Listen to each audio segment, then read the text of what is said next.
St. Pauli Landungsbrücken. Today, Hamburg celebrates a very special reopening. In recent years, both tubes of the 1911 St. Pauli Elbtunnel have undergone extensive renovation. While the work on the eastern tube was completed in April 2019, today marks the ceremonial reopening of the western tube. It's a fantastic moment because we've waited a long time for this. It was a highly complex renovation, and being able to put it back into service just in time for the port anniversary is a great achievement. The Elbtunnel is a piece of Hamburg's identity. It reminds us of how the port has evolved. It showcases our engineering skills and our spirit of innovation. And in my opinion, it's simply a magical Hamburg location. 3, 2, 1, 0.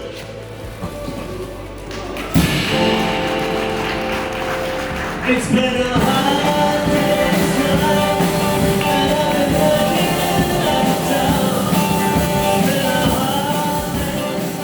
day's Restoring this historic structure was an elaborate process, following original historical designs. It was a true labor of love to bring the tunnel back to its former glory. The renovation was full of surprises.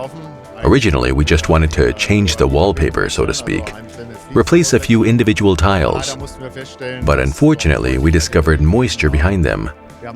We then had to remove the concrete from the western frame because of leaks. We are all so happy that, together, we've not only fully restored this historic structure, but also kept it alive. Because it remains in full operation, colleagues from the shipyards and port companies use it every day to get to and from work. But many tourists and cyclists use it too. It's a vital part of our port's infrastructure.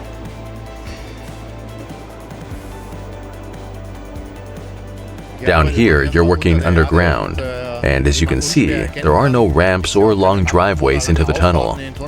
That means every bit of material you remove has to be taken up in small containers via the lift, and everything you want to install has to come down the same way. Secondly, when you're working on lead joints, you have to wear specific respirators. You need regular medical checks to ensure lead doesn't build up in your system. And all this while maintaining tunnel operations. Even the staff had to be protected, so we had to set up airlocks. These were all challenges you just don't face on a normal construction site. Everyone is happy and did a wonderful job. I think everyone involved can be very proud of what we've opened here today.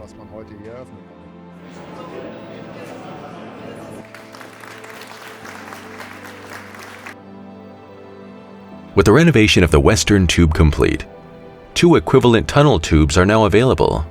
Accordingly, the traffic concept has been updated. I always say, resilience needs resonance. If one route is closed, you can use the other. You can switch between tubes. But it also allows us to separate traffic, for example, separating cyclists and pedestrians.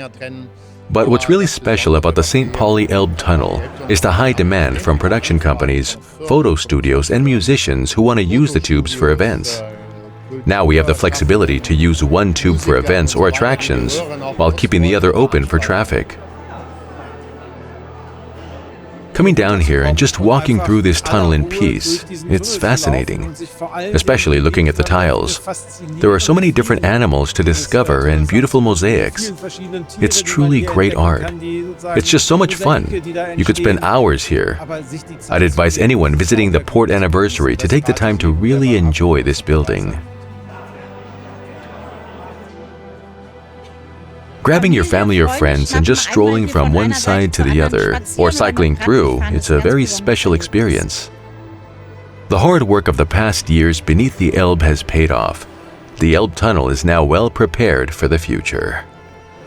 Sport is what we do.